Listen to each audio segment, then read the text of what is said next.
Joint Base Oceana, Virginia Beach. 0600 hours on a Tuesday morning that would save 73 lives and end 3 careers. The numbers painted a picture no Marine wanted to see. Operation Sandstorm. Hostage extraction. Denied territory where the showing ran red and the intelligence reports read like casualty projections. 73 United States Marines preparing to walk into darkness. Enemy force estimates showing 12 to 1 odds. 89% projected casualty rate. Those weren't statistics. Those were obituaries waiting to be written in blood and folded flags.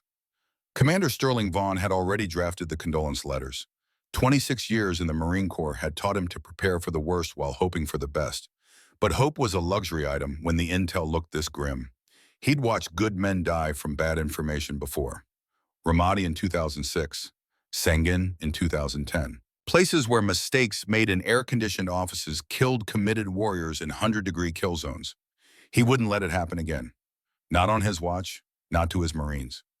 What Commander Vaughn didn't know was that the woman sitting in the back corner of his briefing room had spent 24 years making sure men like him never had to write those letters. That she'd tracked a conspiracy that turned American blood into foreign currency. That in the next 90 minutes she would detonate a truth bomb that would shatter everything he thought he knew about rank authority and the price of dismissing quiet competence. The Tactical Operations Center hummed with pre-mission tension. 7 officers clustered around the holographic tactical display, their faces painted blue by the glow of digital terrain. The room carried the particular atmosphere of men about to step into violence. Bad coffee, gun oil. The metallic tang of equipment recently cleaned. The weight of responsibility that came with sending Marines into harm's way. Outside the reinforced windows, dawn broke over the Atlantic in shades of copper and steel. F/A-18 Super Hornets lined the flight line like sleeping predators. The base was waking. Thousands of personnel beginning the daily ritual of maintaining military readiness. Unaware that in this single room a test was beginning that would determine who lived and who died in the next 48 hours.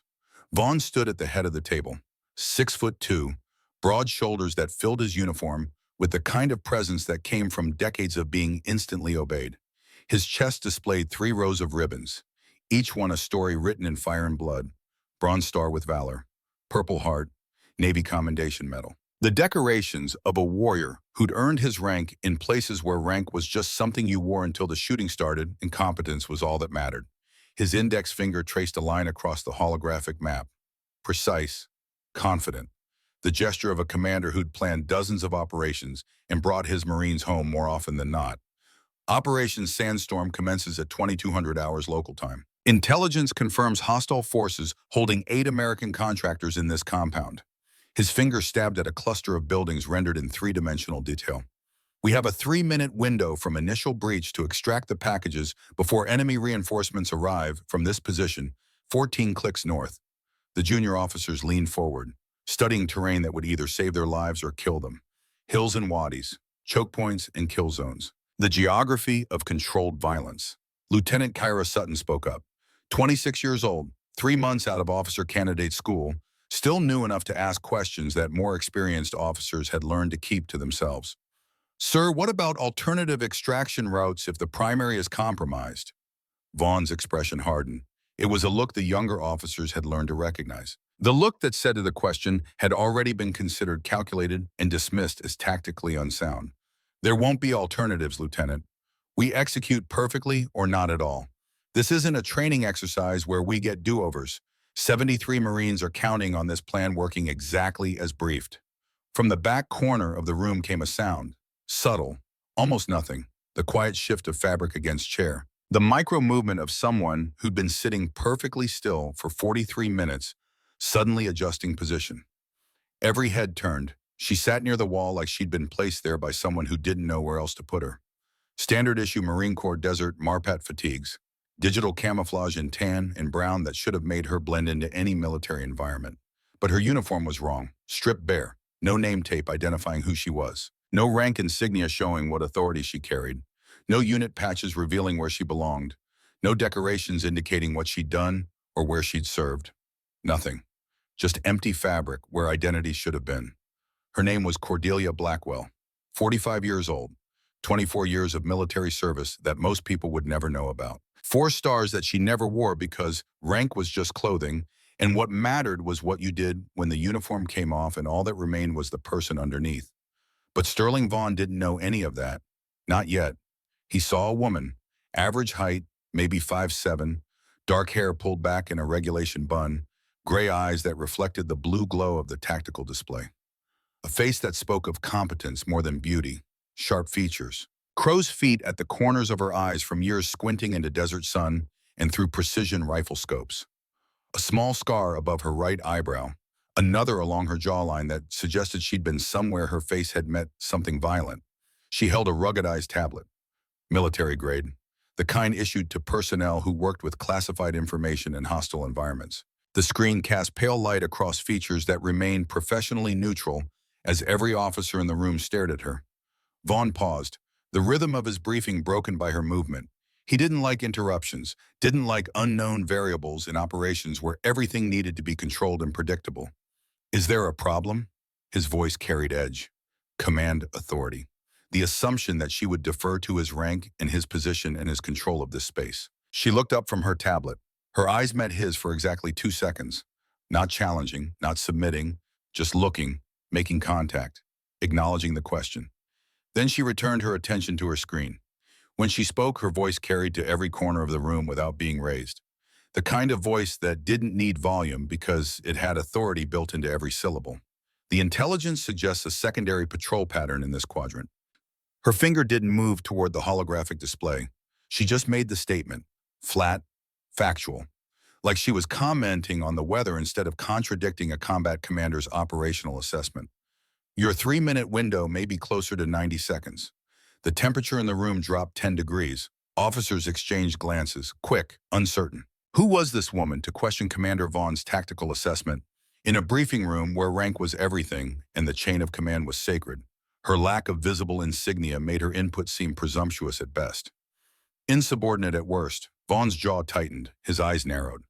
Processing, calculating, trying to reconcile what his training told him about respecting the chain of command with what this unknown woman had just said in front of his officers. He studied her, really looked at her for the first time since the briefing had begun. Her age suggested experience. Her bearing suggested military background. But her lack of rank insignia suggested she was nobody important. Administrative staff, maybe? A contractor doing technical work. Certainly not someone whose tactical assessment should carry weight in a Tier 1 combat operation.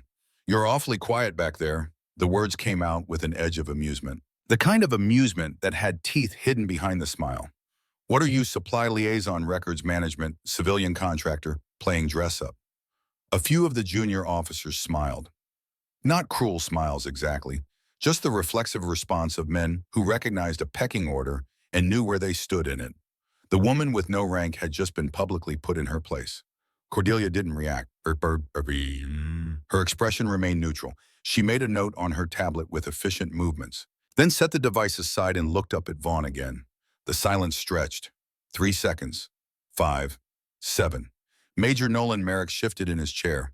Intelligence officer, 44 years old, 16 years of service. He'd been watching the woman since she'd entered the briefing room 30 minutes before the session started. Something about her bothered him, something he couldn't quite identify, like recognizing a face from a half-forgotten photograph, but being unable to place where you'd seen it before.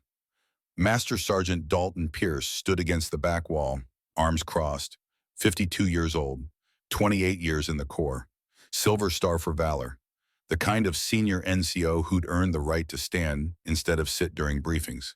His expression was carefully neutral, but his eyes were active, watching, calculating, processing information that he would later transmit to people who paid very well with American operational intelligence. Vaughn took a step toward the woman. His boots clicked on the polished floor. The sound echoed in the sudden quiet.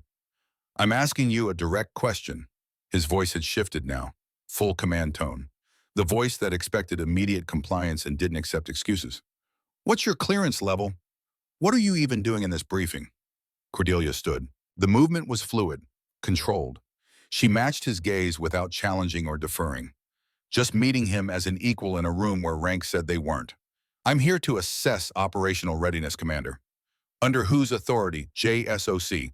The acronym hit the room like a flashbang grenade. Joint Special Operations Command. The organization so far above the normal chain of command that most officers would never interact with them directly. The people who planned operations that didn't officially exist and ran missions that would never appear in any public record. Vaughn's expression flickered. Surprise, suspicion, a flash of uncertainty before professional control reasserted itself. JSOC doesn't send unranked personnel to assess combat operations. He gestured at her bare uniform.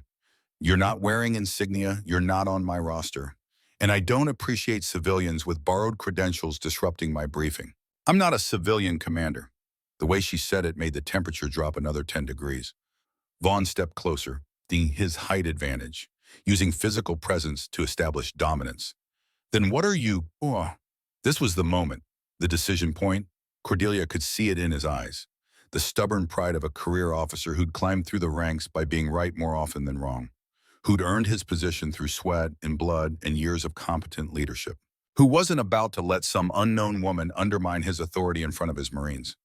She reached into the cargo pocket of her fatigues, withdrew a laminated identification card, extended it toward him without expression. Vaughn took it. His eyes scanned the information. The clearance code was genuine. JSOC authentication. Access level higher than anything he'd seen before. But there was no name, no rank, just an alphanumeric identifier and a classification level that shouldn't exist. He handed it back with a barely concealed skepticism. This doesn't tell me who you are. It tells you everything you need to know, Commander. I need to know your rank. I need to know your name. I need to know why you're disrupting my operation with contradictory intelligence. His voice had risen slightly, frustration breaking through the professional facade.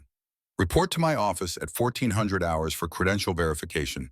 Until then, you will observe only. No comments, no input, no disruption of my briefing. Is that clear? Cordelia met his eyes, held his gaze for 3 full seconds, then nodded once. Crystal clear, Commander.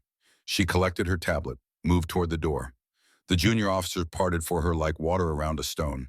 Not out of respect, out of uncertainty, not knowing who she was or what authority she carried, or whether acknowledging her would be seen as insubordination. As she passed Lieutenant Sutton, the younger woman caught something in Cordelia's expression, a micro-expression that lasted less than a second. It wasn't anger at being dismissed. It wasn't frustration at being questioned. It was something else entirely. Satisfaction, like everything that had just happened had gone exactly according to plan. The door closed behind Cordelia with a soft pneumatic hiss. She walked through corridors she'd memorized from satellite imagery and architectural plans before ever setting foot on this base. Her pace was unhurried. Her expression revealed nothing. But inside, behind the professional mask that 24 years of service had perfected, Cordelia Blackwell was counting down. Counting down to the moment when Sterling Vaughn's world would flip upside down. When the woman he'd dismissed as a contractor would reveal 4 stars that outranked everyone on this base. When the quiet voice he'd ignored would become the most powerful authority he'd ever encountered. She had 7 hours and 43 minutes until that moment arrived. 7 hours to gather the evidence that would save 73 lives. 7 hours to expose a conspiracy that had killed 12 Marines and threatened to kill 73 more. 7 hours before Commander Sterling Vaughn learned the most important lesson of his career. That rank was just clothing, and the most dangerous people in any room were the ones who didn't need insignia to carry authority. Back in the briefing room, Vaughn returned to the tactical display, trying to regain the momentum that had been shattered by the exchange, trying to reassert control over a briefing that had suddenly felt less certain. As I was saying, gentlemen, our infiltration route follows this ridgeline. Air assets will provide overwatch from this position, but terrain limitations mean if we take contact, we're operating with minimal backup until extraction. The officers nodded, made notes, asked tactical questions about equipment and timing and rules of engagement. The briefing continued with professional efficiency, but something had changed in the room. Several officers kept glancing toward the door where the woman had exited, wondering, calculating, processing the fact that JSOC had sent someone to assess their readiness and that someone had just contradicted their commander's intelligence in front of the entire operational staff. Lieutenant Sutton leaned toward Captain Wesley Durant, 36 years old, naval intelligence, the kind of quiet professional who saw patterns other people missed. "Sir," she whispered, "who was that?" Durant's expression was thoughtful. "I don't know, Lieutenant, but I intend to find out." Across the room, Major Merrick and Master Sergeant Pierce exchanged a look. Brief, meaningful. The kind of look that passed between men who shared a secret and had just seen something that threatened to expose it. The briefing concluded 20 minutes later. Officers filed out to prepare for pre-deployment equipment checks and final training. But small clusters formed in hallways. Quiet conversations. Speculation about the woman with no rank who challenged Commander Vaughn and walked away when he tried to put her in her place. JSO doesn't send contractors to operational briefings, one captain muttered to his colleague. Whoever she is, she's got clearance higher than anything I've seen. Did you see the scar on her jaw? Another officer observed. That's not from a car accident. That's combat trauma. Vaughn looked rattled. I've never seen him rattled. The gossip spread like wildfire through the social networks that existed in every military installation. By 0800 hours, half the base had heard that some mysterious woman had shown up at the Sandstorm briefing and challenged the commander's intelligence assessment. By 0900 hours, speculation ranged from CIA to Pentagon Inspector General to Special Investigator hunting for leaks. Nobody guessed four-star general, because four-star generals didn't operate without insignia, didn't sit quietly in the back of briefing rooms, didn't let commanders dismiss them like administrative staff, which was exactly why Cordelia Blackwell operated that way. She spent the morning being invisible, present but not noticed, observing without being observed. The base flowed around her like water around a stone, personnel passing without recognition. Because she wore no rank and carried no obvious authority, and military culture had trained people to focus on the symbols of power rather than the substance beneath them. At 1000 hours, she appeared on the rifle range where Marines were conducting weapons qualifications. 8 lanes, targets set at 300 to 800 meters. A dozen young Marines struggling with new thermal optics that should have been straightforward, but weren't. Lieutenant Sutton was there, frustrated, watching her Marines fumble with calibration procedures that the technical manual said should work, but didn't. Lieutenant, Cordelia's voice came from directly behind her.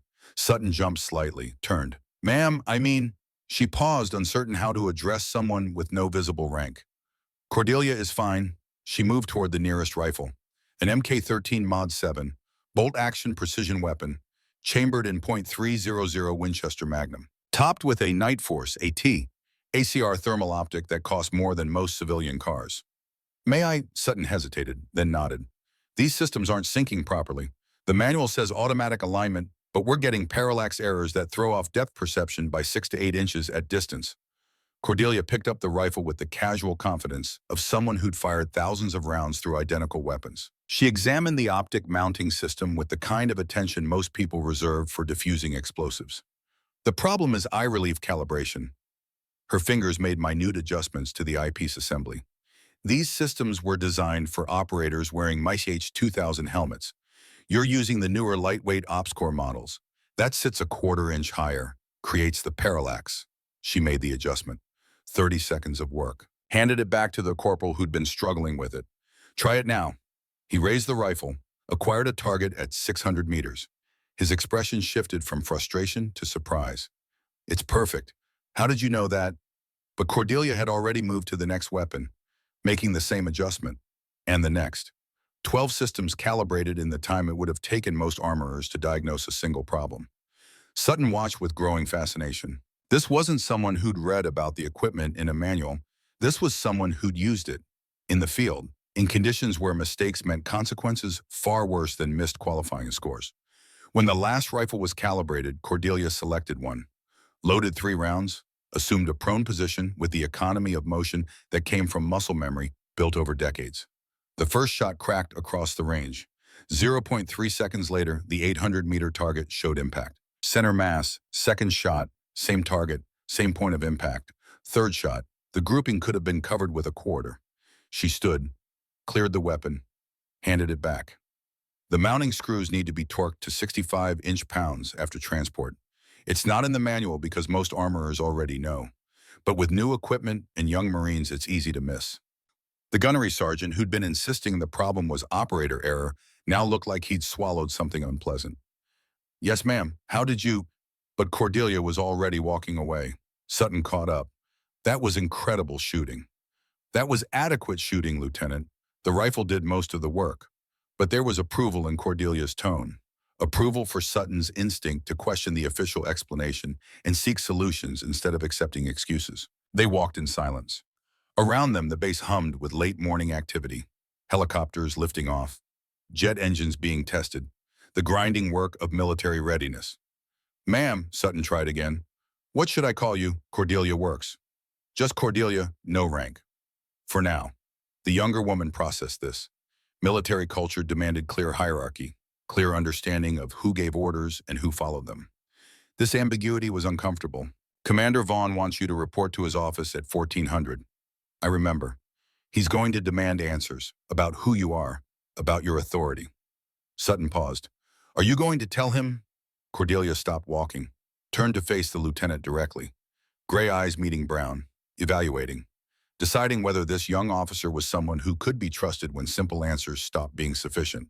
Lieutenant Sutton, if you had intelligence that contradicted your commanding officer's assessment, intelligence that could save Marine lives, but sharing that intelligence would make you look insubordinate and possibly end your career, what would you do? Sutton didn't hesitate. Share it anyway, ma'am. Good Marines are worth more than my career. That's the right answer. Cordelia nodded once, sharp, definitive. Remember that answer tonight, around 2300 hours. You're going to need it. Before Sutton could ask what that meant, Cordelia had entered the administrative building and disappeared into the corridor maze beyond. The lieutenant stood alone on the steps. Something was happening, something bigger than a routine readiness assessment. She could feel it building like pressure before a storm. That electric tension when the world was about to change and there was nothing you could do but hold on and trust you'd prepared correctly. At 13:55 hours, Cordelia walked towards Sterling Vaughn's office. The building was quieter now, most personnel at lunch or conducting afternoon training. Her footsteps echoed in empty corridors. Vaughn's office was third floor, corner position, windows overlooking the flight line where F/A-18S sat in neat rows like sleeping dragons. The door stood open. He sat behind a desk organized with military precision. Everything at right angles, everything in its designated place. A man who believed in order and structure and the chain of command. He looked up when she appeared in the doorway. His expression was controlled, but tension showed in his jaw, in the way his shoulders held fractionally too tight. Close the door. Cordelia entered. Close the door, remained standing though he gestured toward a chair. This wasn't a conversation between equals. Not yet. It was an interrogation, and she needed to let him maintain that illusion a little longer. I ran your credentials through every authentication system I have access to. Vaughn tapped a file on his desk. The clearance code is valid. JNSOC authority confirmed. But there's no name attached. No personnel file. No service record. Just a classification level I've never seen before, and an alphanumeric identifier that doesn't appear in any database.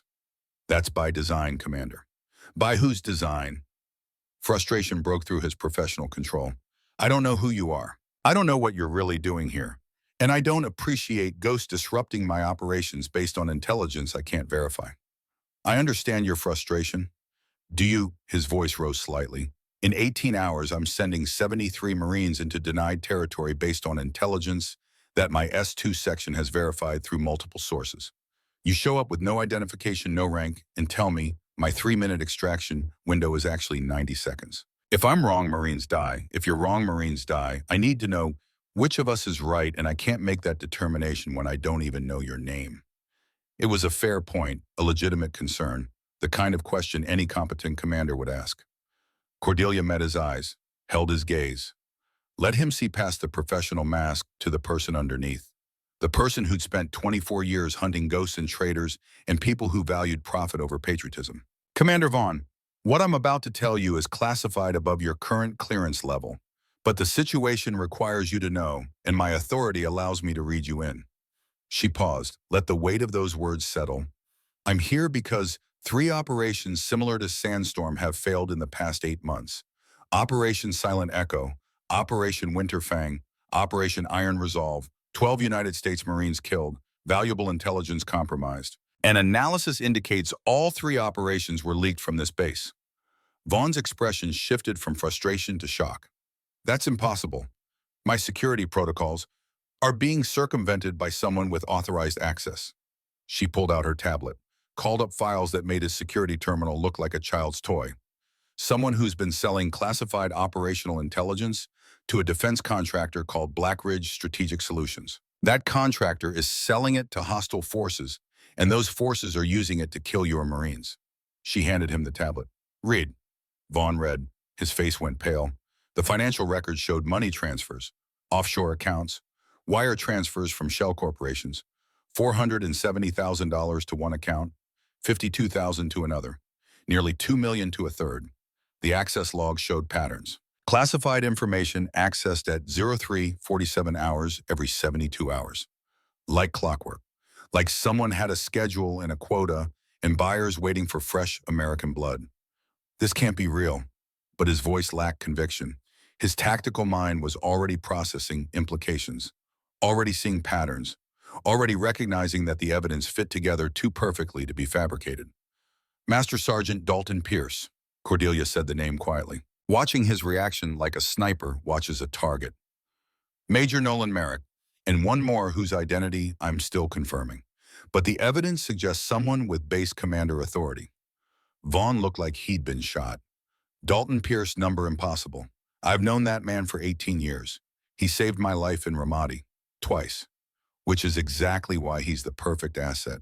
Cordelia's voice remained clinical, professional.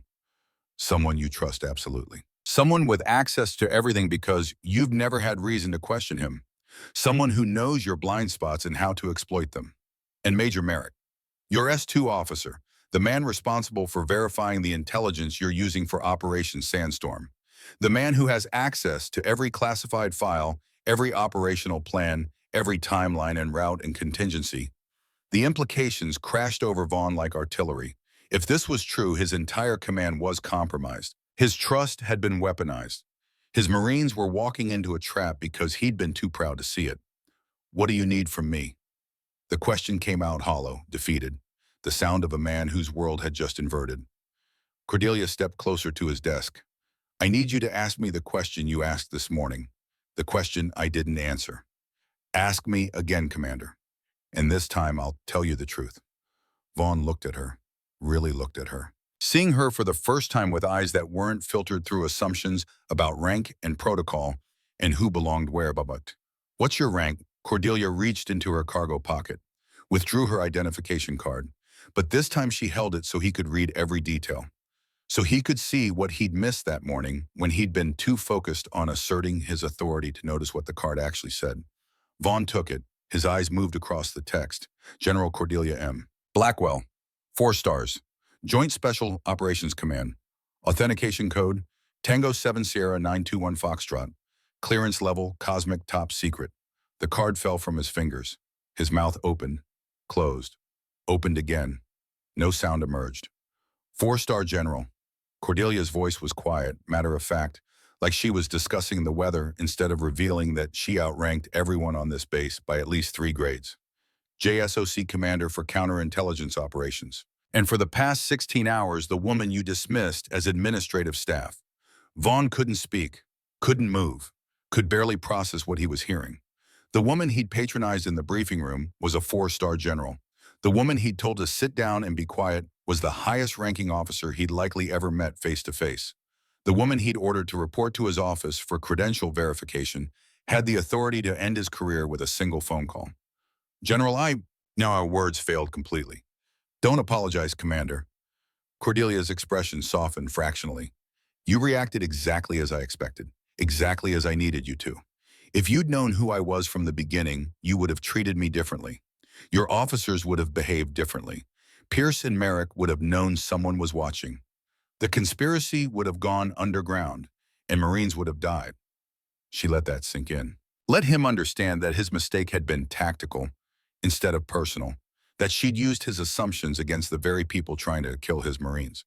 Now I need you to finish this. I need you to trust me completely, not because of my rank, but because the evidence is real and the threat is real, and 73 lives depend on what we do in the next 16 hours. Vaughn stood, years of military training reasserting control over shock. When faced with a superior officer, you stood at attention. You saluted. You followed orders. His salute was parade ground perfect. Cordelia returned it. 4 stars acknowledging a commander's authority. The gesture small but profound. What are your orders, General? And just like that, everything changed. The test was over. The lesson learned. And Sterling Vaughn had just passed the most important evaluation of his career. Not because he'd been right about the intelligence, but because when confronted with evidence that contradicted his assumptions, he'd chosen truth over pride, mission over ego, Marines over career. Outside the window, the sun climbed toward afternoon. Operation Sandstorm would launch in 8 hours. Pierce and Merrick didn't know they'd been identified, didn't know the walls were closing in, didn't know that the quiet woman they dismissed that morning was about to destroy their entire conspiracy. Cordelia Blackwell had 8 hours to save 73 lives. 8 hours to prove that rank was just clothing. 8 hours to teach one final lesson, that the most dangerous people in any room were the ones who didn't need stars on their collar to carry authority. The real operation was just beginning. The agreement between Cordelia Blackwell and Sterling Vaughn lasted exactly as long as it took for him to realize what she was asking. Trust without verification, cooperation without protocol, faith in a stranger who wouldn't even give her rank. But he'd seen the evidence. The financial records didn't lie. The access logs didn't lie. Somewhere in his command, someone he trusted was selling American blood for foreign money. Cordelia left his office with a simple instruction: act normal. Continue preparations for Operation Sandstorm as if nothing had changed. Let the routine of the base mask the investigation happening in its shadows. The afternoon sun beat down on Joint Base Oceana with the relentless heat of a Virginia summer. Temperature climbing into the 90s. Humidity thick enough to taste. The kind of weather that made Marines sweat through their uniforms and reminded them that comfort was a luxury they'd surrendered the day they took the oath. On the Eastern training grounds, a dozen Marines struggled with equipment that should have been straightforward, but wasn't. AN/PVS-31 night vision devices. Dual-tube panoramic systems that turned darkness into green-lit tactical advantage. Standard issue for special operations. Except these weren't operating to standard. Lieutenant Kira Sutton stood among them, watching her Marines fumble with calibration procedures that should have been second nature. The frustration was palpable. These were good Marines, competent Marines, but the new equipment was defeating them, and no amount of effort seemed to bridge the gap between the manual's instructions and actual results. She didn't see Cordelia approach. The older woman moved with a quietness that seemed unnatural for someone crossing an open training field. No wasted motion, no unnecessary sound, just efficient purpose. Lieutenant, Cordelia's voice carried just far enough. May I? Sutton turned surprised. She'd been thinking about the woman from the briefing all afternoon, wondering who she really was, wondering why Commander Vaughn had looked so shaken after their meeting. Ma'am, I mean Cordelia. The informality still felt wrong. Marines didn't address people without rank by their first names, but she'd been told to, so she did. These night vision systems aren't syncing properly. The tubes should align automatically, but we're getting parallax errors that throw off depth perception. Cordelia took the nearest PVS-31 from a corporal who looked relieved to hand it over. She examined it with the kind of attention most people reserve for examining their own reflection, turning it, checking connections, running through a diagnostic sequence that wasn't in any manual the Marines had been given. The problem is the eye relief calibration. She made a minute adjustment to the eyepiece assembly. These systems were designed for operators wearing different helmet configurations. The standard MICH 2000 helmet sits a quarter-inch higher than the lightweight models you're using. That offset creates the parallax. She handed it back to the corporal. Try it now. He put the device to his eyes, tested the alignment against a distant target. His expression shifted from frustration to surprise. It's perfect, ma'am. How did you know that? But Cordelia had already moved to the next Marine, making the same adjustment. And the next, and the next. 12 systems calibrated in the time it would have taken most technicians to diagnose one problem. Sutton watched with growing fascination. This wasn't someone who'd read about the equipment in a manual. This was someone who'd used it, in the field, in conditions where mistakes meant consequences worse than training failures. Across the field, Sterling Vaughn stood in the shade of an equipment shed watching through binoculars. He'd come to observe weapons qualifications, but his attention had been drawn to the cluster of Marines around the unfamiliar woman. Captain Wesley Durant appeared at his shoulder, 36 years old, an intelligence officer. The kind of quiet professional who saw connections other people missed. Commander, Durant's voice was neutral, but there was a question in it. Captain? The woman helping Lieutenant Sutton's team, I don't recognize her from any unit on base. Vaughn lowered the binoculars. He'd been asking himself the same question since their meeting. Who was she? What was she? And why did her presence feel like a storm front rolling in from the Atlantic, all pressure and electricity, and the promise of things changing fast? She's JSOC. The admission felt like surrender. Here to assess readiness. Duran absorbed this information, calculated. JSOC doesn't usually send assessors who know field maintenance procedures for special operations equipment. No, Vaughn raised the binoculars again. They don't. Do you know who she is, sir? It was the question Vaughn had been avoiding all afternoon. The question that had 100 possible answers, and none of them made sense. Not yet. He watched Cordelia finish with the last night vision system and say something to Sutton that made the young lieutenant nod with the intensity of someone receiving wisdom she'd remember forever. But I'm starting to think I should. The afternoon burned away into evening. The base cycled through shift changes and meal rotations. Thousands of personnel moving through familiar rhythms that had been repeated so many times they'd become ritual. Comfort and routine, security and predictability. Cordelia Blackwell didn't eat in the mess hall, didn't socialize in the officers' club, didn't do any of the things that would make her visible to the social networks that existed in every military installation. Instead, she waited. At 2,200 hours, when the base had settled into its nighttime configuration, she made her move. The Information Systems Center was housed in a reinforced building near the command complex. Concrete and steel, electromagnetic shielding. Security measures that would stop casual intrusion, but wouldn't slow down someone with the right credentials and the right knowledge. Cordelia's credentials were very right, and her knowledge was extensive. She entered through a side door that most people didn't know existed. A maintenance access that required a code changed weekly. She had this week's code. She had every week's code for the past 6 months. JSOC had provided them when they'd approved her operation. The interior was dimly lit, red lighting to preserve night vision. The hum of cooling systems working overtime to dissipate the heat generated by rows of servers and communications equipment. The smell of electronics and cold air, and the particular sterility of spaces where information flowed instead of blood. A young technician sat at a console monitoring system status. He looked up when Cordelia entered, surprise and suspicion crossing his face in quick succession. "Ma'am, this area is restricted. I'll need to see your authorization." She showed him the same ID card she'd shown Vaughn. The technician scanned it through his reader. His screen flashed green, access granted, clearance level sufficient. But his expression remained uncertain. "Ma'am, I don't have you on tonight's access roster." "I'm not on the roster." Cordelia moved past him toward the SIPR terminals. "I'm on a different list." The technician opened his mouth to protest, but something in her bearing made the words die unspoken. This wasn't someone you questioned. This was someone you obeyed and hoped you'd made the right choice. He returned to his monitoring station, watched her from the corner of his eye, ready to call security if she did anything that violated protocol, but also aware that if her clearance was legitimate, interfering with her work could end his career. Cordelia sat at a terminal that had access to the base's classified network. She logged in with credentials that made the system recognize her as a ghost, present but not recorded, there but not tracked. The access logs appeared on her screen, thousands of entries. Every time someone accessed classified information, the system recorded who, when, and what. A digital paper trail that most people assumed was buried too deep for anyone to find. But Cordelia had been finding buried trails for 24 years. She filtered the data. Operation Silent Echo, 8 months ago? Who had accessed the mission files in the 72 hours before launch? 11 names appeared. She cross-referenced with Operation Winterfang. 5 months ago, same question. Who had accessed those files before the operation went catastrophically wrong? 9 names appeared. 6 of them matched the first list. Operation Iron Resolve, 2 months ago. The pattern repeated. 7 names, 5 matched both previous operations. Cordelia narrowed the filter.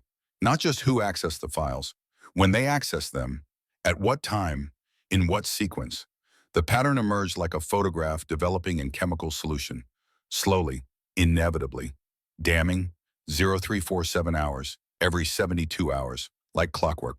Someone accessing classified operational data in the dead hours between midnight and dawn, when oversight was minimal and suspicion was sleeping. She ran the final filter. Who had accessed all 3 operations at 0347 hours in the 72 hours before each mission launched? 1 name. Master Sergeant Dalton Pierce. Cordelia pulled up his personnel file. The photograph showed a man who looked like he'd been carved from granite and aged in desert sun. 52 years old, 28 years of service, Silver Star, Bronze Star with Valor, Purple Heart. The kind of record that spoke of sacrifice and courage and the willingness to bleed for the core. But the financial records told a different story. She'd accessed those earlier through JSOC channels that bypassed normal banking privacy. Offshore accounts in the Cayman Islands, wire transfers from a shell corporation registered in Panama, $470,000 deposited over 18 months. The dates of the deposits aligned perfectly with the dates of the failed operations. Blood money. That's what it was. American blood converted to foreign currency and hidden where most investigators would never think to look. Cordelia felt the familiar cold settle in her chest, the same feeling she'd had when they told her about her father. When the official story said training accident, but the classified truth said preventable tragedy caused by someone dismissing intelligence from a source they thought didn't matter. She pulled up the calendar, calculated. Pierce's pattern was 72 hours. The last access had been 71 hours ago. He would access again in approximately 1 hour, at 0347 hours, like he had a dozen times before, like he would tonight because he had no reason to believe anyone was watching. Cordelia set her watch alarm. Then she settled in to wait. The technician at the monitoring station had stopped watching her. Whatever she was doing, it was above his clearance and beyond his concern. He focused on his screens and tried not to think about the questions he'd be asked tomorrow when his supervisor reviewed the access logs and wanted to know who the ghost user had been. At 0330 hours, Cordelia's alarm vibrated silently against her wrist. She moved to a different terminal, one with a direct view of the entry door, one where she could see without being seen. The minutes crawled by 0335, 0340, 0345. At 0347 hours, the door opened. Master Sergeant Dalton Pierce entered the Information Systems Center with the confidence of someone who had every right to be there. He nodded to the technician, friendly, familiar, the kind of nod that said this was routine and unremarkable. Evening, Corporal. Need to check some logistics data for the commander's morning brief. Yes, Master Sergeant. The technician barely looked up. This had happened before, would happen again. Routine. Pierce sat at a terminal 3 stations away from where Cordelia remained motionless in the shadows. He logged in with his own credentials. Legitimate access. Authorized use. Nothing to trigger alarms or raise flags. He pulled up files related to Operation Sandstorm, mission parameters, equipment manifests, rules of engagement, and most importantly, the updated intelligence assessment that showed enemy force positions and patrol patterns. Cordelia watched him work. Efficient, practiced. He copied the data to an encrypted external drive, a small device no bigger than a lighter, easy to conceal, easy to transport. The entire process took 4 minutes. Pierce logged out, pocketed the drive, exchanged another casual nod with the technician, and left. Cordelia waited 30 seconds. Then she followed. The base at night was a different animal than during the day. Quieter, darker, patrol patterns that moved in predictable circuits. Security that relied on cameras and motion sensors, and the assumption that anyone moving at 0400 hours had authorization to be doing so. Pierce walked with purpose but without haste. A man was somewhere to be, but no reason to rush. He headed away from the command complex, away from the barracks, toward the family housing units on the eastern edge of the base. Cordelia maintained a 100-meter interval, close enough to keep visual contact, far enough to avoid detection. Years of fieldcraft made the surveillance second nature. She moved through shadows like she belonged there, like darkness was just another form of cover. Pierce reached Housing Unit 247, his assigned residence, a modest 2-bedroom unit that the Marine Corps provided to senior enlisted personnel. He unlocked the door and disappeared inside. Cordelia found a position with good overwatch, a maintenance shed with a clear line of sight to Pierce's front door. She settled in to watch. 15 minutes passed, then Pierce emerged again. Different now, changed into civilian clothes, jeans, dark jacket, ball cap pulled low. The uniform was gone. The Marine was hidden beneath the disguise of an ordinary man running ordinary errands at an extraordinary hour. He walked to the visitor parking lot, got into a civilian truck, a Ford F-150 that could have belonged to anyone. Cordelia had anticipated this. She'd staged a vehicle earlier, a nondescript sedan from the base motor pool. She checked it out using credentials that would evaporate from the system by morning. She followed Pierce off the base, through the main gate where the MPs waved him through with barely a glance, onto the highway that ran south toward Virginia Beach, into the civilian world where Marines became invisible and their secrets could be hidden in plain sight. 20 minutes of driving. Pierce took surface streets, checked his mirrors with the paranoia of someone who knew surveillance was possible but hadn't spotted it yet. He pulled into a strip mall parking lot. Half the businesses were closed. A 24-hour convenience store provided the only light. Pierce parked in the shadows behind a closed dry cleaner. 2 minutes later, a black SUV pulled in beside him. Cordelia watched from across the street. She'd positioned herself in the parking lot of a closed fast food restaurant. Engine off, lights off, just another empty car in a landscape of empty cars. The SUV's driver emerged. Male, 40s, suit and tie at 0445 hours. That told her everything she needed to know about who she was looking at. This wasn't street muscle. This was management. Pierce handed over the encrypted drive. The transaction was quick, professional. No conversation that she could see, no pleasantries, just business. The suit handed Pierce an envelope. Even from a distance, Cordelia could see it was thick. Cash. The kind of payment that left no electronic trail. The meeting lasted less than 3 minutes. Then both men returned to their vehicles and drove away in opposite directions. Cordelia followed the SUV. 20 more minutes of careful surveillance. The SUV headed toward Norfolk, toward the commercial district where defense contractors maintained offices in anonymous buildings with unremarkable signs. The SUV pulled into an underground parking garage beneath a building whose directory listed a dozen different companies, most of them probably legitimate. But one name caught Cordelia's attention: Blackridge Strategic Solutions, Suite 1400. The SUV disappeared into the garage. Cordelia didn't follow. She'd seen enough. She had the pattern. She had the evidence. She had everything except the time to stop what was already in motion. Operation Sandstorm was scheduled to launch in 16 hours. The intelligence Pierce had sold was already being transmitted to hostile forces, already being analyzed, already being used to prepare kill zones and ambush positions. 73 Marines were going to walk into a trap unless she could convince Sterling Vaughn to trust her completely.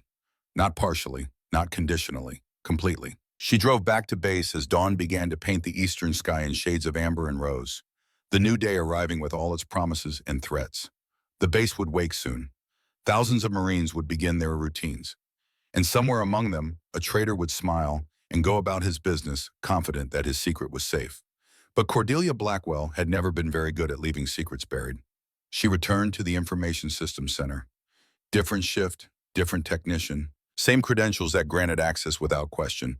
She compiled everything: the access logs, the financial records, the surveillance footage she'd captured on her phone showing Pierce's meeting with the Blackridge representative, the license plate number of the SUV that would trace back to a corporate account.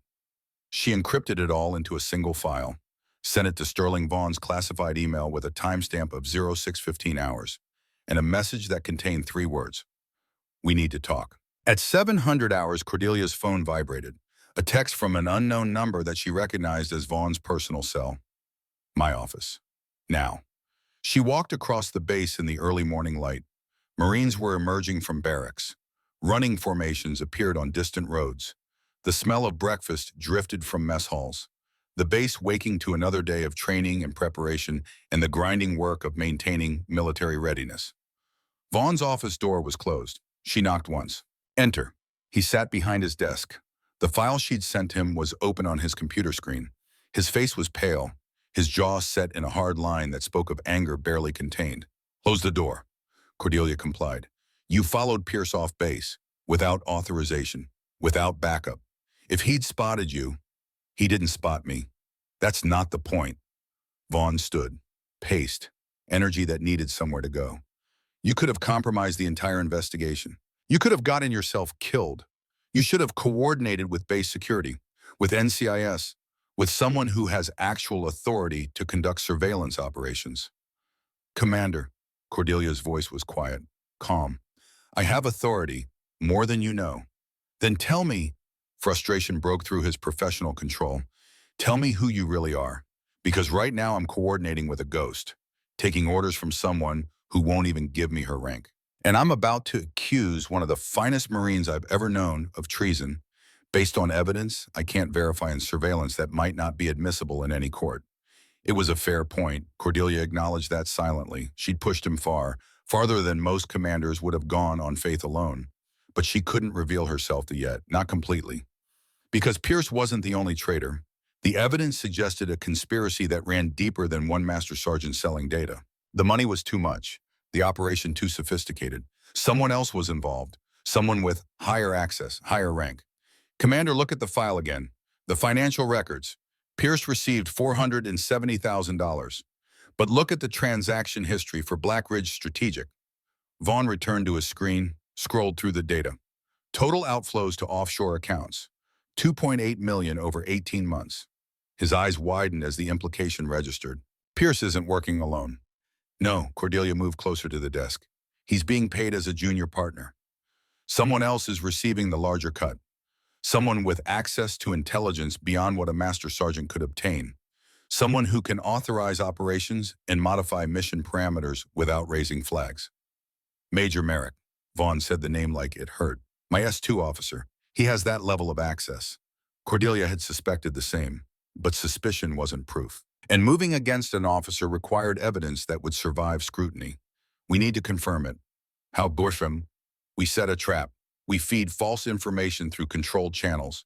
We watch where it goes, and we see who takes the bait.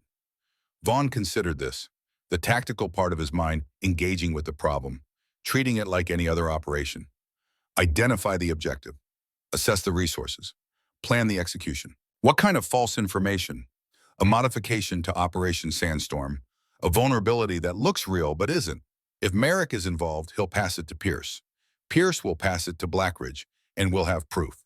And if Pierce notices the intelligence doesn't match what he accessed last night, he won't, because you're going to update the official mission parameters based on my assessment. You're going to do exactly what I told you in the briefing. Reduce the extraction window from 3 minutes to 90 seconds. Change the approach vector. Modify the timeline. Understanding dawned on Vaughn's face. You're using the real tactical improvements to mask the investigation. Correct. Your Marines get better intelligence. We get to watch who objects to the changes, and we identify everyone in the conspiracy before the operation launches. It was elegant, dangerous, but elegant. Vaughn sat down heavily. The weight of command had never felt heavier. Trusting a stranger, investigating his own people, making decisions that could save lives or destroy careers, or both. If you're wrong about this, I'm not wrong, Commander. How can you be so sure? Cordelia met his eyes. Let him see past the professional mask to the person underneath. The woman who'd spent 24 years hunting ghosts and traitors, and the people who valued profit over patriotism. Because I've seen this before. Because I've hunted people like Pierce and Merrick and whoever else is hiding in your command. Because 24 years ago, someone dismissed intelligence that could have saved my father's life, and I swore I'd never let rank blind me to truth again. The admission hung between them. Personal, vulnerable, the first crack in the armor she'd maintained since arriving. Vaughn absorbed it, understood something about her that transcended rank and protocol. What do you need me to do? Call a briefing, 1300 hours. All personnel involved in Operation Sandstorm. You're going to announce tactical modifications based on updated intelligence assessment. I'll be there, watching, listening, looking for the reaction that tells us who else is involved. And then we have 14 hours to arrest traitors and save your Marines. Vaughn nodded once. Decision made. Course set. 14 hours. Cordelia left his office and walked into a morning that had transformed from routine to critical. Somewhere on this base, at least 2 men were preparing to sell American lives for foreign money. They thought they were safe, thought their secret was secure. They were wrong, and in 14 hours when Operation Sandstorm launched with good intelligence instead of compromised data, they would understand exactly how wrong they'd been. But first, Cordelia Blackwell had to finish identifying all the players in this conspiracy, because her instincts told her that Pierce and Merrick weren't the end of it. They were the middle, and somewhere above them, someone else was pulling strings. Someone with the power to authorize compromise operations. Someone with connections that reached beyond a single base. Someone who thought rank made them untouchable. They were about to learn that the woman with no insignia was the most dangerous person they'd ever underestimated. The briefing room at 1300 hours felt different than it had that morning. The same space, the same chairs, the same holographic display casting blue light across the faces of officers who thought they understood what was about to happen. They didn't. Sterling Vaughn stood at the head of the table. His bearing was parade ground perfect, but anyone who knew him well could see the tension in his shoulders, the slight tightness around his eyes. He was about to accuse men under his command of treason, about to trust a 4-star general whose identity he'd learned only hours before, About to bet 73 Marine lives on intelligence that contradicted everything his own S2 section had provided. The weight of command had never felt heavier. Every officer involved in Operation Sandstorm sat around that table.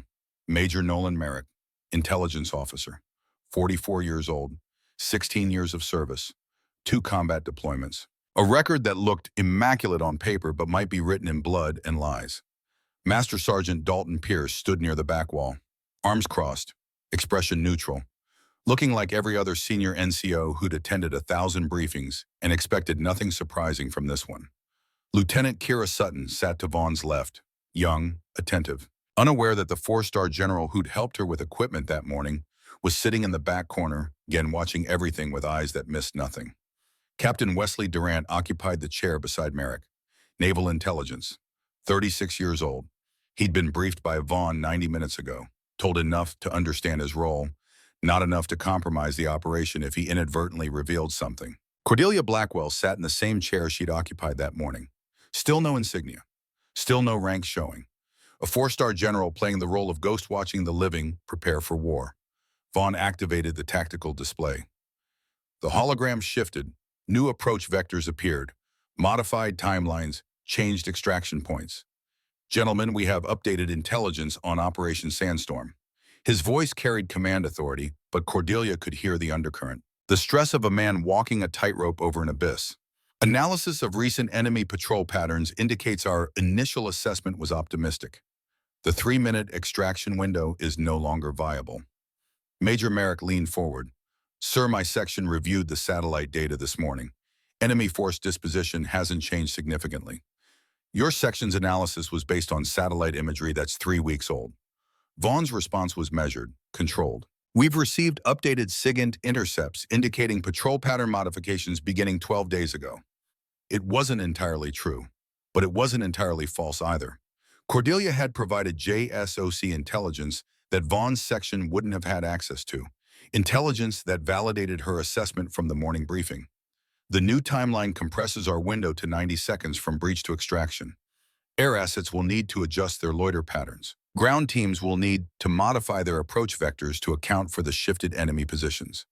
Vaughn walked through the changes with professional precision, each modification sound, each adjustment tactically valid, the kind of last-minute refinements that happened on every operation when new intelligence arrived. But Cordelia wasn't watching Vaughn. She was watching faces, reading micro-expressions, looking for the tells that separated honest surprise from guilty knowledge. Merrick's jaw tightened almost imperceptibly. A flicker of something that might have been annoyance or might have been alarm. Pierce remained motionless, but his eyes moved.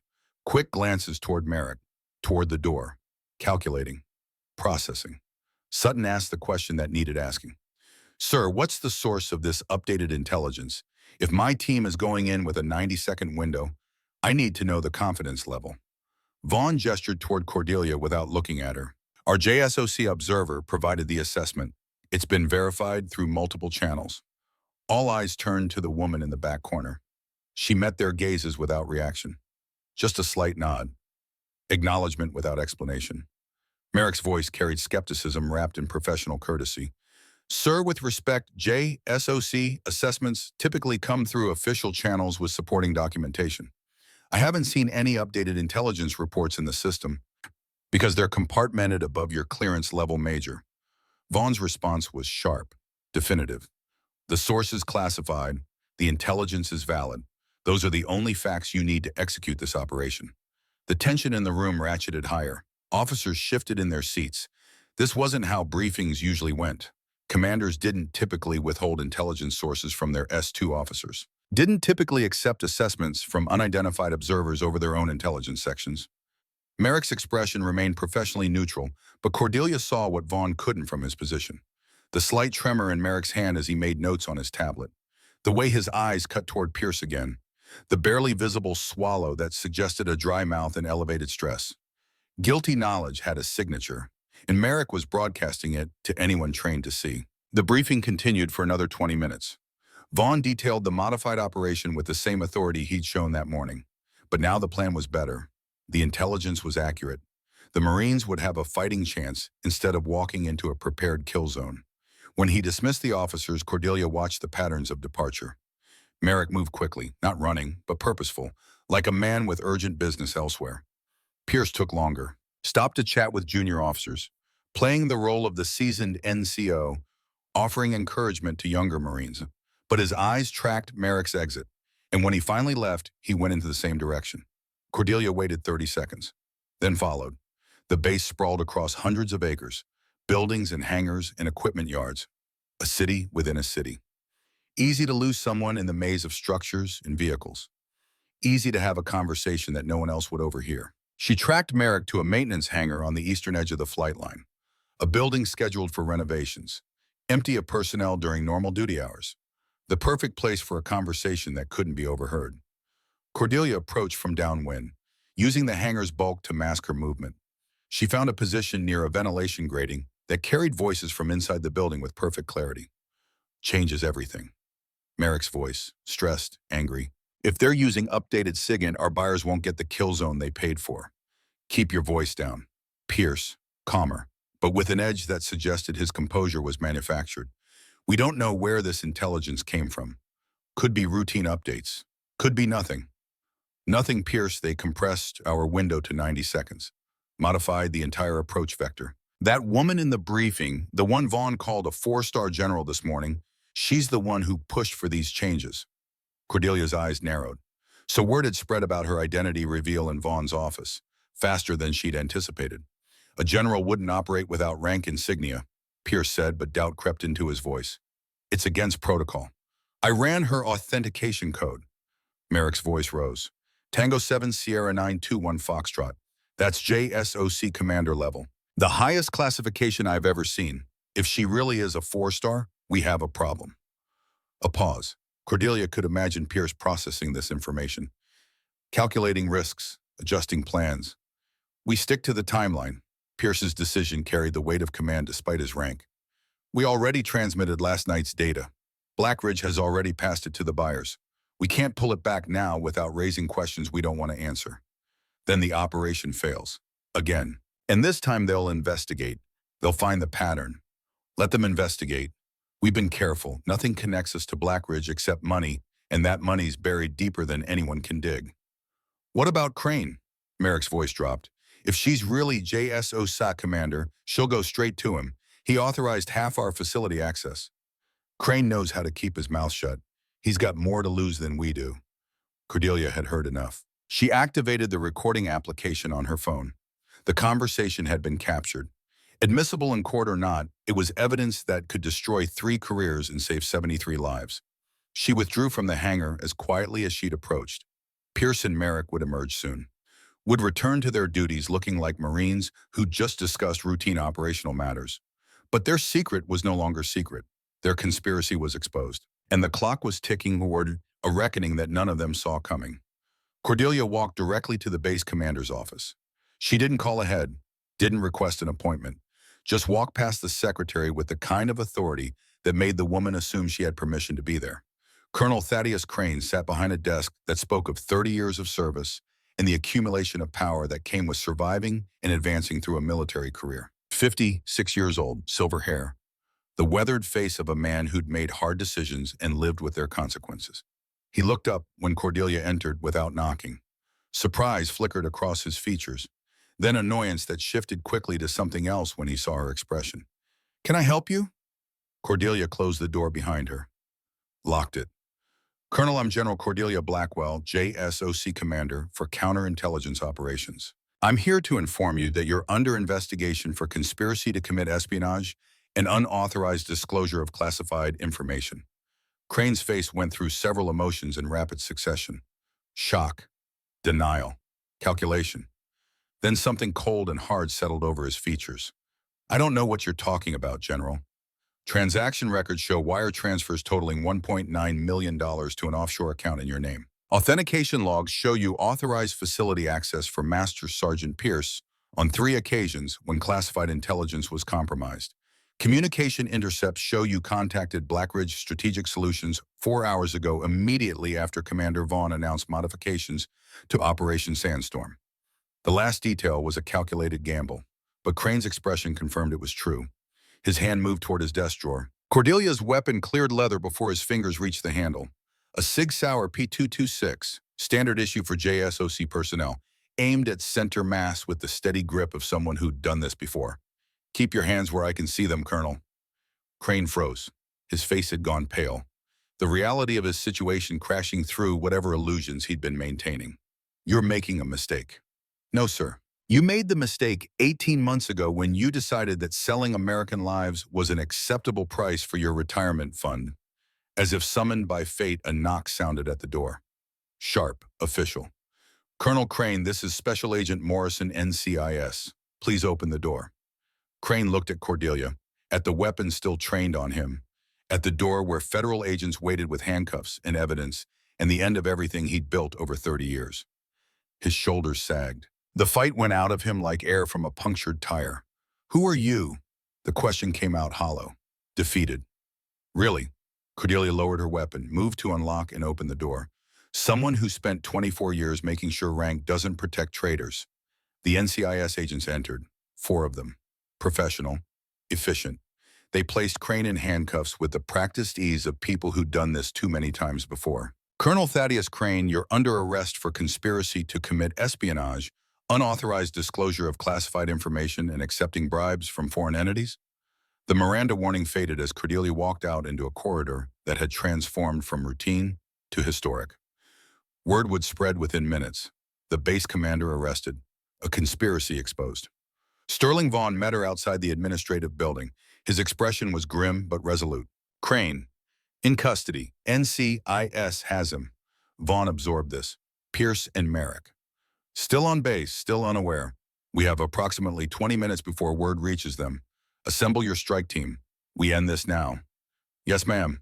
The arrests happened with military precision. 2 teams, simultaneous execution, coordinated to the second. Cordelia watched from the Tactical Operations Center as multiple screens showed Pierce and Merrick being taken into custody. Both surprised, both realizing too late that their world had ended. By 16:30 hours, all 3 conspirators sat in NCIS detention. Separated, isolated, their careers over. Their futures decided by courts-martial that wouldn't show mercy. Sterling Vaughn found Cordelia in the operations center. His expression carried relief mixed with residual shock. General Operation Sandstorm is still scheduled to launch at 2200 hours. Do we proceed? It was the right question, mission-focused, professional. We proceed. But first, Commander, we need to talk. My office. 20 minutes. Vaughn arrived exactly 20 minutes later. Found Cordelia in the small office she'd been assigned. Bare walls, standard furniture. Nothing personal except a framed photograph on the desk that she turned face down when he entered. Close the door, Commander. Sit. He complied. She remained standing, looking out the window at the base preparing for nightfall. For several moments, neither spoke. General, I need to apologize. No, she turned to face him. You don't. You did exactly what I needed you to do. Questioned, pushed back, made me prove every assertion. That's good leadership. I dismissed you, called you administrative staff, ordered you to sit down and be quiet. Because I showed up without rank insignia and contradicted your intelligence in front of your Marines. Any competent commander would have reacted the same way. She moved to sit across from him. For the first time since arriving, letting the professional mask slip slightly. 24 years ago, I was a first lieutenant, 23 years old, fresh out of officer training and assigned to an intelligence analysis team supporting operations in the Balkans. We were tracking Serbian paramilitary movements. I identified a pattern in their patrol routes, warned my commanding officer that our planned route would put us directly in their path. Vaughn listened intently, understanding that this wasn't just history. This was the reason. He dismissed my assessment, said I was too junior to understand the bigger picture, that the senior intelligence analyst with 15 years of experience had already vetted the route, that I should stick to my assigned tasks and let the adults make the decisions. Her voice remained steady, but Vaughn could see the pain beneath the control. 7 men died in that ambush, Commander, including my father, Colonel Marcus Blackwell. He was the senior officer on that patrol.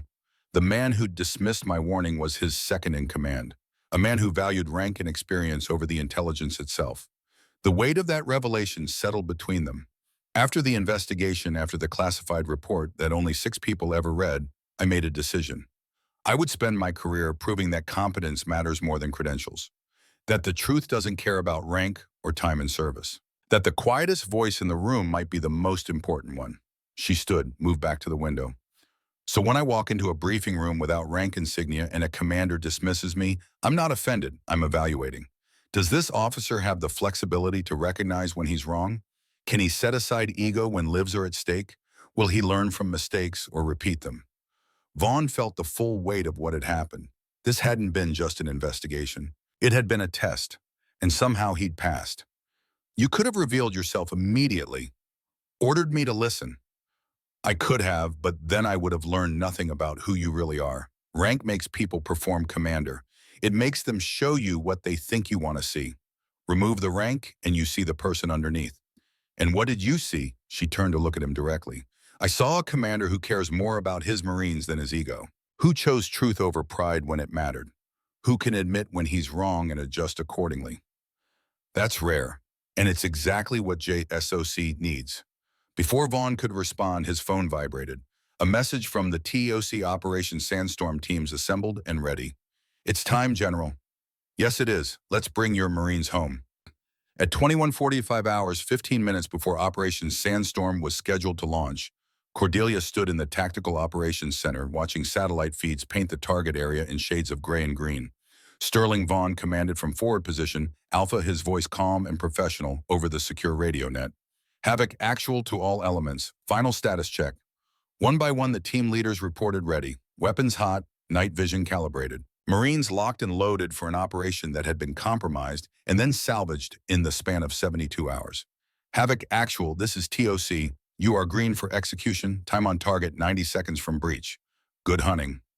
Copy TOC Havoc elements. We are execute in 3, 2, 1. Execute, execute, execute. On the satellite feed, Cordelia watched the Marines move. Precise, professional. The corrected intelligence performing exactly as she'd projected. The compound breach happened faster than the enemy could react. 8 hostages located and secured within 45 seconds. Then the unexpected happened. Havoc actual, this is Overwatch. The drone operator's voice carried urgency. Multiple vehicles approaching from northwest. 12 hostile styles. ETA 4 minutes to your position. Cordelia's jaw tightened. That patrol wasn't in any intelligence assessment. A random element that happened to be in the wrong place at the worst possible time. Vaughn's response came back steady. Copy Overwatch. Havoc elements, we have enemy reinforcements inbound.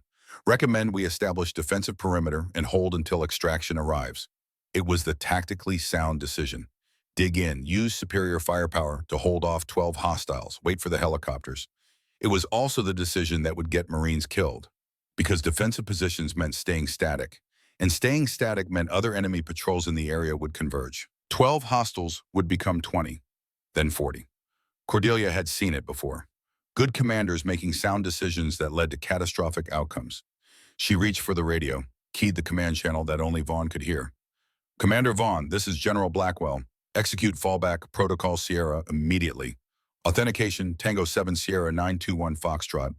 Silence on the other end. 3 seconds that felt like 3 years.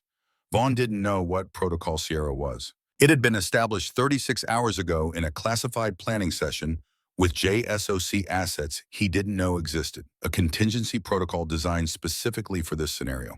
This was the test, the final test. Would he trust orders from a source he couldn't verify in the moment? Would he execute a protocol he didn't understand? Would he demonstrate the lessons she'd been teaching since the moment she walked onto his base? Copy that, General. Vaughn's voice came back firm, decisive, no hesitation. All Havoc elements execute Protocol Sierra, break contact, and move to extraction point Charlie. Double time. On the satellite feed, Cordelia watched the Marines move, not toward the primary extraction point where the MH-60 helicopters were orbiting, toward a secondary location 2 kilometers east, a location where 2 MV-22 Ospreys that weren't on any official manifest had been holding position and defilade behind a ridgeline, assets she'd positioned personally. Contingency Vaughn had never been briefed on. Insurance against exactly this scenario. Havoc actual, this is Phantom Flight. A new voice on the radio. We have visual on your element. Prepare for immediate extraction. The Ospreys dropped into the valley like avenging angels. Rotors screaming, defensive systems ready. The Marines loaded in textbook fashion while enemy reinforcements were still 3 minutes out.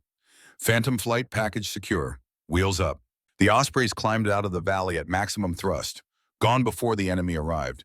Clean extraction, zero contact, 80 hostages recovered, 73 Marines safe. Mission success in its purest form. Cordelia let out a breath she didn't know she'd been holding. In the TOC, Captain Durant approached. General Commander Vaughn is requesting secure comms. She accepted the handset. Vaughn, General, his voice carried exhaustion and relief in equal measure. May I ask what Protocol Sierra was? A test, Commander, to see if you'd trust orders you didn't understand from a source you couldn't verify. To see if you'd learned that sometimes the right answer comes from the quiet voice in the back of the room. A pause, then, and if I'd chosen wrong, if I'd stayed to fight, then the Ospreys would have extracted you from your primary location anyway. But it would have taken longer, been more dangerous. Cost you the 90 seconds that separate clean success from acceptable losses. And I would have known you hadn't fully learned the lesson. Which lesson, ma'am? That leadership isn't about having all the answers, Commander. It's about recognizing when someone else does. Rank is just clothing. What matters is what you do when the uniform comes off and all that's left is trust. She could hear the smile in his voice. Understood, General. Havoc actual out. When the teams returned at 0340 hours exhausted but victorious, Sterling Vaughn found Cordelia in the operations center. General, my Marines want to thank you. They know something happened, that someone changed the intelligence that saved their lives. They don't need to thank me, Commander.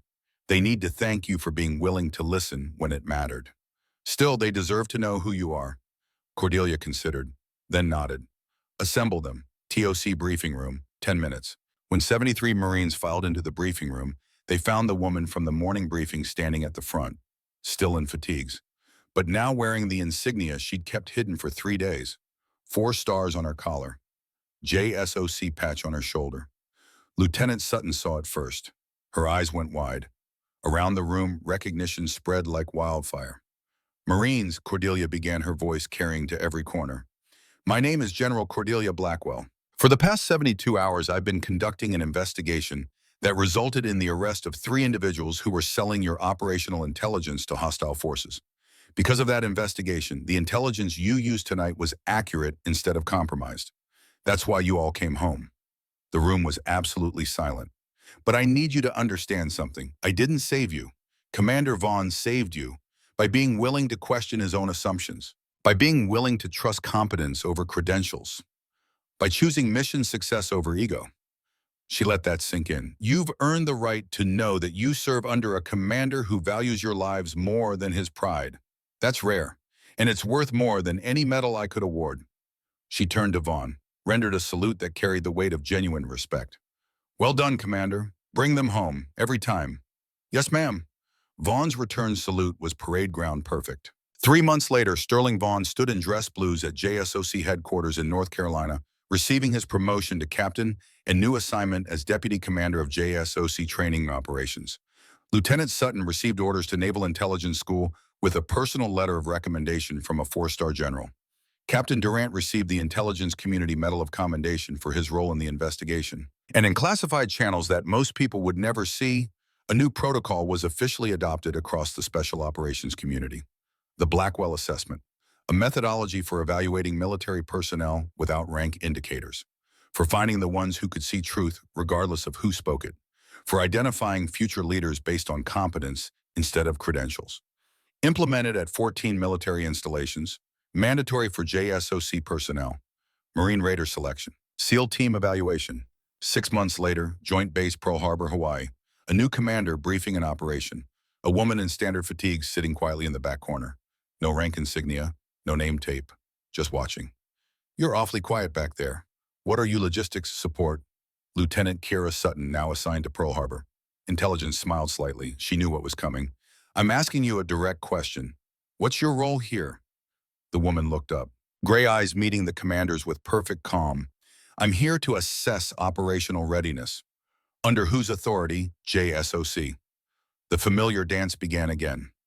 Another commander, another test, another lesson about to be learned. And 5,000 miles away, Captain Sterling Vaughn received the notification. General Blackwell had initiated another assessment. He smiled. Somewhere another officer was about to discover that the quietest person in the room often holds the most power. That rank is earned through action, not announced through insignia. That true leadership is forged in silence before it's proclaimed with stars. The Blackwell Protocol continued. The lesson spread. And Marines kept coming home because someone cared enough to make sure competence mattered more than credentials. It was a legacy worth more than any medal. A legacy written in lives saved and leaders transformed. A legacy that would outlive the woman who built it, one quiet assessment at a time.